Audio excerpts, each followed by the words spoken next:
Kisah nyata pesugihan pedagang usus ayam goreng crispy, wanita itu muncul dari dalam lemari.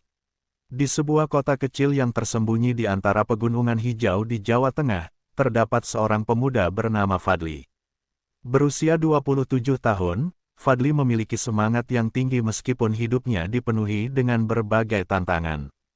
Ia adalah seorang pedagang usus goreng crispy, makanan ringan yang cukup populer di kalangan masyarakat setempat. Setiap hari, Fadli menghabiskan waktu berjam-jam di pasar, mengolah usus sapi yang segar, menggorengnya hingga renyah, dan menyajikannya dengan bumbu khas yang menggugah selera.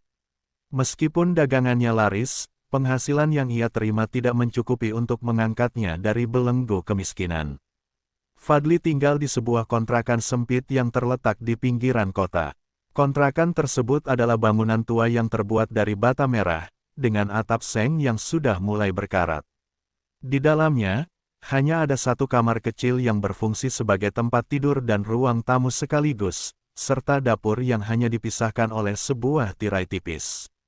Setiap bulan, ia harus membayar sewa lebih dari 1 juta rupiah, sebuah angka yang terasa sangat berat mengingat pendapatannya yang tidak menentu. Fadli seringkali merasa terjebak dalam rutinitas yang monoton, di mana setiap hari ia berjuang untuk memenuhi kebutuhan sehari-hari. Kondisi keuangan yang sulit membuat Fadli bertekad untuk mencari tempat tinggal yang lebih murah. Ia menghabiskan waktu berjam-jam berselancar di media sosial dan berbagai situs pencarian properti, berharap menemukan tawaran yang sesuai. Suatu hari, saat scrolling di layar ponselnya, matanya tertuju pada sebuah iklan kontrakan yang menawarkan harga sangat terjangkau, hanya Rp600.000 per bulan. Lokasinya pun sangat strategis, dekat dengan pasar tempat ia berjualan. Seolah-olah ini adalah jawaban atas doanya, Fadli langsung merasa penasaran dan ingin segera mengecek tempat itu. Ketika ia tiba di lokasi kontrakan yang diiklankan, ia disambut oleh seorang pria paruh baya bernama Pak Handoko. Pria ini memiliki senyum yang lebar dan ramah, namun ada sesuatu yang membuat Fadli merasa tidak nyaman. Pak Handoko memperlihatkan rumah itu dengan bangga, menunjuk pada berbagai fasilitas yang disediakan. Kontrakan tersebut ternyata jauh lebih baik daripada yang Fadli bayangkan, terdapat tempat tidur, dapur yang bersih, lemari pakaian, dan bahkan sofa di ruang tamu. Semua tampak terawat dan bersih, seolah-olah baru saja direnovasi. Namun, di balik tawaran menggiurkan itu, ada satu syarat aneh yang diajukan oleh Pak Handoko. Ia meminta agar Fadli membayar uang sewa di muka, dan yang lebih mencurigakan, jika Fadli memutuskan untuk pindah, uang tersebut tidak akan dikembalikan. Meski perasaan aneh menggelitik di hatinya, Fadli mengabaikannya, terbuai oleh harga murah dan fasilitas yang ditawarkan. Dalam pikirannya, kesempatan ini adalah langkah awal untuk mengurangi beban finansialnya dan mengembangkan usaha usus goreng crispy yang telah menjadi bagian dari hidupnya. Hari-hari pertama di kontrakan baru berlangsung dengan tenang. Fadli menghabiskan waktu membersihkan ruangannya, menata perabotan, dan merasakan kenyamanan baru yang diberikan oleh rumah tersebut. Namun, saat malam tiba, perasaan aneh mulai menghantuinya. Suara-suara aneh mulai terdengar, dan ketidaknyamanan itu semakin menjadi-jadi. Meskipun ia berusaha menepis berbagai pikiran negatif, suara ketukan di pintu dan pergerakan benda-benda di dalam rumah tak bisa ia abaikan. Dalam bayang-bayang malam yang mencekam, Fadli mulai meragukan keputusannya. Kontrakan murah ini mungkin memiliki cerita kelam yang tidak terungkap, dan ia mulai merasakan bahwa ia telah terjebak dalam sebuah pilihan yang bisa mengubah hidupnya selamanya. Dengan ketegangan yang menggelayuti pikirannya, Fadli terpaksa menghadapi kenyataan bahwa ia telah memasuki dunia yang mungkin lebih gelap daripada yang bisa ia bayangkan. Setelah seminggu menempati kontrakan barunya, Fadli mulai merasakan ketegangan yang menyelimuti kehidupannya. Meskipun hari-harinya diisi dengan rutinitas berjualan usus goreng crispy, malam-malamnya di rumah itu terasa semakin mencekam. Suara-suara aneh yang menghantui rumahnya semakin sering terdengar, membuatnya sulit tidur.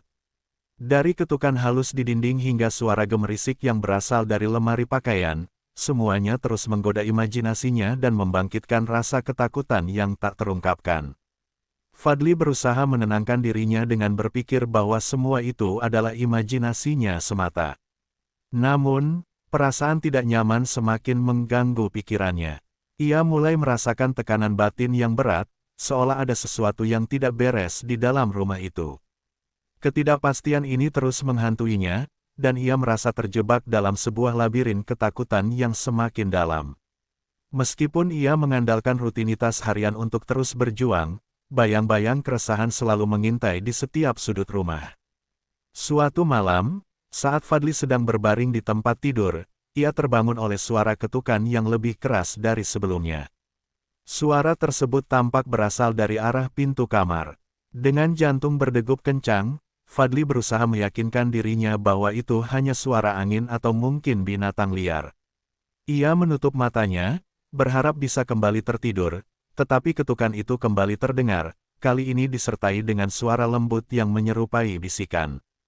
"Fadli, tolong!" Keringat dingin mengalir di pelipisnya, dan ia merasa terjaga sepenuhnya. Fadli melirik jam dinding, dan ia menyadari bahwa sudah larut malam. Dalam keadaan bingung dan ketakutan, ia memutuskan untuk memeriksa suara itu. Dengan hati-hati, ia melangkah ke arah pintu, merasakan setiap detak jantungnya yang bergetar di telinga. Ketika ia membuka pintu, tidak ada seorang pun di luar. Hanya kesunyian malam yang menyambutnya. Keesokan harinya, Fadli merasa tidak berdaya. Ia memutuskan untuk pergi ke warung makan dekat kontrakannya untuk sarapan. Di sana, ia bertemu dengan Bu Leha, pemilik warung yang dikenal ramah dan penuh perhatian. Meskipun Bu Leha tampak ceria, ada sinar kecemasan yang terlihat di matanya ketika Fadli menceritakan tentang ketakutannya di malam hari. "Bu, aku sering mendengar suara aneh di rumahku. Kadang-kadang, aku merasa seperti ada yang mengawasi," kata Fadli, suaranya sedikit bergetar. Bu Leha menatapnya dengan serius. "Nak, banyak yang sudah mencoba tinggal di kontrakan-kontrakan murah di sini. Mereka pergi setelah mengalami kejadian-kejadian aneh. Hati-hati, ya, ada yang bilang, tempat itu punya sejarah kelam." Fadli merasa skeptis, tetapi peringatan Bu Leha terus terngiang di pikirannya. Ia mencoba menepis perasaan itu, tetapi semakin ia memikirkan hal itu, semakin kuat rasa ketakutannya. Ia merasa seolah-olah terjebak dalam jaring yang tidak terlihat, dan setiap langkah yang diambilnya membawa konsekuensi yang semakin berat. Beberapa hari kemudian, Fadli mengundang temannya, Gilang, untuk berkunjung. Gilang adalah teman dekatnya yang sering membantunya berjualan. Saat mereka berbincang, Fadli merasa sedikit lebih tenang, tetapi ketegangan di dalam rumah itu tidak bisa diabaikan.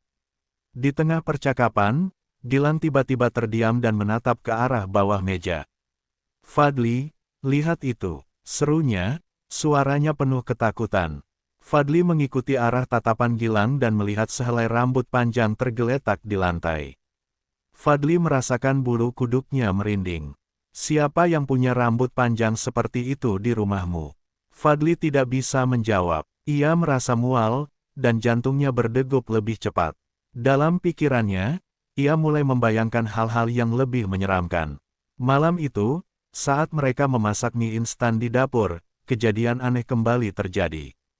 Tiba-tiba, sebuah gelas meluncur sendiri di atas meja, membuat mereka berdua terloncat ketakutan. Gilang, yang sudah ketakutan setengah mati, memutuskan untuk pulang. "Aku tidak mau bermalam di sini, Fadli. Tempat ini bikin aku merinding," katanya dengan nada tegas. Fadli merasa sendirian dan semakin tertekan. Ia tidak tahu harus bagaimana menghadapi ketakutannya sendiri. Keesokan harinya, Fadli mendengar kabar buruk dari pasar tempat ia berjualan. Banyak pedagang yang tiba-tiba kerasukan, dan salah satu dari mereka mengigau tentang seorang perempuan cantik yang sering terlihat di sekitar kontrakan Fadli. Rasa penasaran bercampur ketakutan mulai menggerogoti pikirannya. Ia merasa seolah-olah terjerat dalam sebuah misteri yang lebih besar dan lebih gelap daripada yang bisa ia bayangkan. Dengan semua konflik batin ini, Fadli semakin terdorong untuk mencari tahu lebih dalam tentang kontrakan dan orang-orang yang pernah tinggal di sana. Ia merasa bahwa kebenaran harus diungkap, meskipun itu mungkin membawa konsekuensi yang lebih menakutkan dari yang pernah ia alami. Dalam benaknya, ia mulai merencanakan langkah selanjutnya, bertekad untuk menghadapi ketakutannya dan mencari tahu apa yang sebenarnya terjadi di balik dinding kontrakan murah itu. Setelah beberapa malam dilanda ketegangan, Fadli memutuskan untuk menyelidiki lebih dalam tentang kontrakan barunya. Dengan rasa penyesalan yang menggelayuti pikirannya, ia merasa bahwa ia tidak bisa terus hidup dalam ketakutan dan ketidakpastian. Keberanian yang muncul dari keputusasaannya mendorongnya untuk mencari tahu apa yang sebenarnya terjadi di tempat itu. Ia harus mengetahui apakah ada kebenaran di balik desas-desus yang beredar tentang kontrakan murah ini.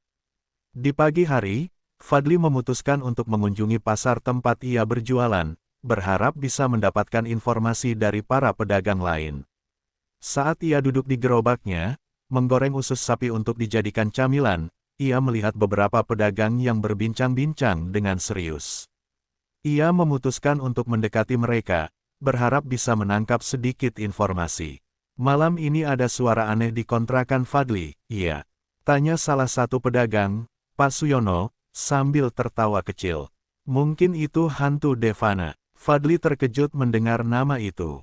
Devana, siapa dia? Tanyanya dengan penasaran, meskipun hatinya bergetar mendengar sebutan nama yang seolah-olah mengandung misteri. Devana adalah perempuan yang hilang setahun yang lalu. Terakhir kali dia terlihat, dia berada di kontrakan yang sekarang kamu tempati, jawab Pak Suyono dengan nada serius. Banyak yang bilang, ruhnya masih berkeliaran di sana. Hati-hati, Fadli. Kata-kata Pak Suyono membekas dalam benak Fadli. Ia merasakan ketakutan menyelimuti dirinya. Meskipun ada rasa skeptisisme, pengetahuan ini membuatnya semakin gelisah. Dengan tekad yang baru, Fadli memutuskan untuk mencari tahu lebih lanjut tentang Devana dan hubungan antara perempuan itu dengan kontrakan yang ia tempati. Di sore harinya, Fadli menemui Doni, seorang pemuda yang ia ketahui adalah adik dari Devana. Doni adalah seorang pria muda yang terlihat murung, dengan tatapan yang dalam seolah menyimpan banyak beban. Fadli merasa iba melihatnya dan dengan hati-hati mulai membicarakan tentang Devana. Doni, aku mendengar tentang kakakmu. Banyak yang bilang dia hilang setelah pergi ke kontrakan itu, kata Fadli, berusaha mengekspresikan kepeduliannya. Doni menatap Fadli dengan mata yang penuh emosi. Iya, Devana menghilang setelah berjanji untuk menikah dengan Pak Handoko, pemilik kontrakan itu. Kami tidak pernah menemukan jejaknya lagi, jawabnya dengan suara bergetar. Aku yakin dia masih di sana, dan aku ingin tahu apa yang terjadi padanya. Dengan perasaan bersalah dan ketidakpastian yang meluap, Fadli menawarkan bantuan kepada Doni. Mereka berdua sepakat untuk menyelidiki kontrakan itu bersama-sama, mencari petunjuk tentang keberadaan Devana. Fadli merasa bahwa ini adalah langkah yang harus diambil meskipun resiko besar mungkin mengintai di depan mereka. Malam itu, Fadli dan Doni kembali ke kontrakan. Ketika mereka tiba, suasana terasa mencekam. Suara angin yang berdesir di antara dahan pohon luar rumah menambah nuansa seram. Dengan perlahan, mereka memasuki rumah tersebut, dan ketegangan menyelimuti mereka. Fadli merasakan napasnya yang berat dan jantungnya berdegup kencang. Ia tidak bisa mengabaikan perasaan seolah ada sesuatu yang mengawasi mereka dari bayang-bayang. Sambil menjelajahi rumah, mereka menemukan lemari pakaian besar yang terletak di sudut ruangan. Fadli merasa ada sesuatu yang aneh dengan lemari itu, ada aura gelap yang mengelilinginya. Ketika Doni membuka pintu lemari, mereka menemukan lemari tersebut kosong, tetapi bau lembab dan tidak sedap tercium menyengat hidung mereka. Fadli dan Doni saling bertukar tatapan, merasakan ketegangan yang semakin meningkat. Saat mereka melanjutkan pencarian, mereka mendengar suara gemerisik yang datang dari arah dinding. Fadli merasa jantungnya nyaris terhenti. Apa itu? Tanyanya dengan suara berbisik, berusaha menenangkan diri. Doni mengangguk, dan mereka berdua mendekati dinding yang mengeluarkan suara. Dengan tekad yang membara, mereka mulai mengetuk dinding itu, berharap menemukan sesuatu yang tersembunyi. Ketika mereka melakukannya, suara gemerisik itu semakin keras, seolah-olah ada sesuatu yang terperangkap di dalamnya.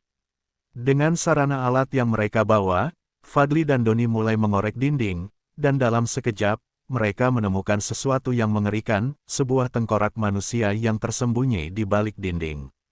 Fadli terperanjat, dan Doni terjatuh mundur, ketakutan. Kehadiran tengkorak itu mengungkapkan kengerian yang tak terduga.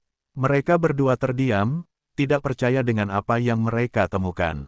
Fadli merasakan dunia sekelilingnya berputar, seolah ia telah terperangkap dalam sebuah mimpi buruk yang tak berujung. Apa yang mereka temukan bukan hanya sekadar petunjuk, tetapi juga sebuah kebenaran kelam yang mengancam keselamatan mereka. Di tengah ketakutan, Pak Handoko tiba-tiba muncul di ambang pintu, wajahnya pucat dan penuh ketakutan. "Apa yang kalian lakukan di sini?" tanyanya dengan nada mengancam. Fadli dan Doni saling berpandangan, menyadari bahwa mereka telah memasuki wilayah yang berbahaya. Dengan penuh ketidakpastian, mereka harus memutuskan langkah selanjutnya. Apakah mereka akan menghadapi Pak Handoko dan mencari kebenaran di balik misteri ini, ataukah mereka akan melarikan diri dari kengerian yang telah mereka temui? Ketegangan memuncak, dan Fadli merasakan bahwa keputusan yang mereka buat malam itu akan mengubah hidup mereka selamanya. Dalam suasana yang mencekam, mereka harus menghadapi pilihan sulit, melanjutkan pencarian kebenaran atau melindungi diri dari kegelapan yang mengancam. Malam itu, suasana di kontrakan Fadli terasa semakin mencekam. Ketika Pak Handoko muncul di ambang pintu, wajahnya tampak pucat, dan matanya berkilau dengan ketegangan yang tak terduga. Fadli dan Doni saling berpandangan, merasakan betapa berbahayanya situasi yang mereka hadapi. Dengan jantung berdegup kencang, Fadli berusaha menenangkan dirinya dan mengumpulkan keberanian untuk berbicara. "Pak Handoko, kami menemukan tengkorak ini di dinding," Fadli mulai, suaranya bergetar. "Kami ingin tahu apa yang sebenarnya terjadi di sini, tentang Devana." Mendengar nama itu, ekspresi Pak Handoko berubah. Ia tampak tertegun sejenak, sebelum akhirnya menghela napas dalam-dalam.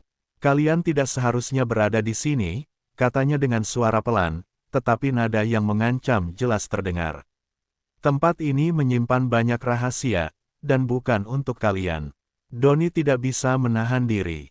"Kakakku hilang, Pak. Kami ingin tahu apa yang terjadi padanya." Suaranya naik, mencerminkan kemarahan dan kesedihan yang mendalam.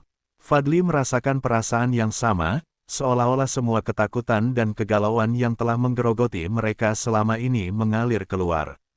Pak Handoko, dalam keputusasaannya, mulai mengungkapkan kebenaran yang mengerikan. "Devana, dia datang kepadaku dengan harapan. Dia ingin menjadi istri saya. Namun, saya tidak bisa memenuhi janjinya. Saya terjebak dalam hal-hal yang lebih gelap, dalam perjanjian yang tidak bisa saya batalkan." Fadli merasakan hawa dingin menyelimuti. "Perjanjian apa yang Anda bicarakan?" tanyanya, merasa terombang-ambing antara ketakutan dan rasa ingin tahu. Pak Handoko menundukkan kepala, seolah menghindari tatapan mereka. "Saya terlibat dalam pesugihan, Fadli.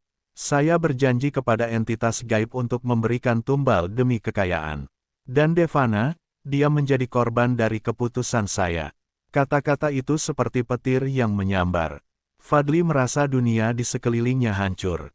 Ia tidak percaya bahwa perjanjian gelap semacam itu bisa ada di balik penawaran kontrakan murah yang menggiurkan. "Anda membunuhnya," Fadli berbisik, suaranya hampir tak terdengar. Pak Handoko mengangguk pelan, air mata mengalir di pipinya.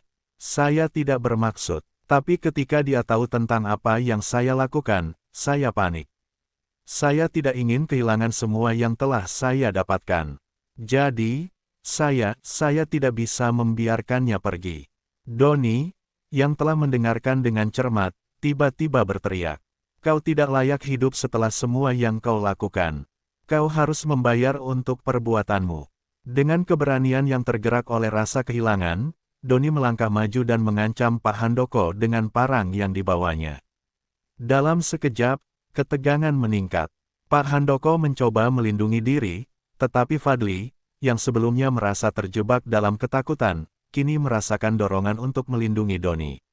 Doni, tenang. Kita harus mencari cara untuk menyelesaikan ini tanpa kekerasan, Fadli berkata, berusaha meredakan situasi yang semakin membara. Namun, Pak Handoko tidak tinggal diam. Dalam kepanikan, ia berbalik dan berusaha melarikan diri.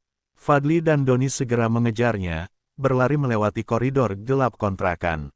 Suara langkah kaki mereka menggema di dinding, menambah ketegangan yang sudah ada. Mereka tidak ingin kehilangan kesempatan untuk mendapatkan kebenaran lebih lanjut. Ketika mereka akhirnya menangkap Pak Handoko di luar rumah, suasana terasa menegangkan. Kau tidak bisa melarikan diri dari apa yang kau lakukan, teriak Doni, tetapi saat itu juga, mereka mendengar suara teriakan dari dalam rumah. Suara itu datang dari arah lemari pakaian yang sebelumnya mereka periksa. Fadli menoleh ke arah suara itu, dan seketika, rasa takut menyergapnya. Apa itu? Tanyanya, suaranya bergetar. Mereka semua terdiam, dan dalam hening yang menakutkan, suara itu terdengar lagi, kali ini lebih jelas. Tolong aku. Dengan keberanian yang tersisa, Fadli mendekati lemari pakaian dan membuka pintunya. Dari dalam, sebuah bayangan meluncur keluar, dan Fadli terkejut melihat sosok perempuan berambut panjang yang tampak lemah.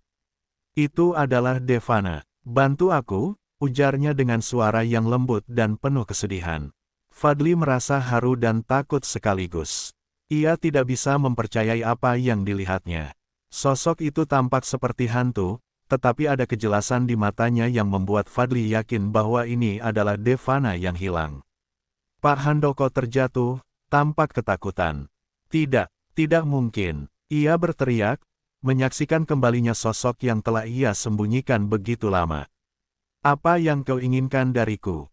Devana menatap Pak Handoko dengan mata yang penuh kemarahan dan kesedihan. Kau tidak bisa menghindar dari apa yang kau lakukan. Saatnya membayar untuk perbuatanmu. Dengan itu, suasana di sekitar mereka menjadi semakin tegang. Fadli dan Doni berdiri di antara Devana dan Pak Handoko, merasakan bahwa kebenaran telah terungkap, tetapi konsekuensi dari pengungkapan itu mungkin jauh lebih besar dari yang mereka bayangkan. Dalam momen itu, Fadli menyadari bahwa mereka telah terjebak dalam jaringan yang lebih besar dari sekadar pencarian kebenaran, mereka kini terlibat dalam pertempuran antara kebaikan dan kejahatan. Polisi yang kebetulan lewat di luar mendengar keributan dan segera masuk.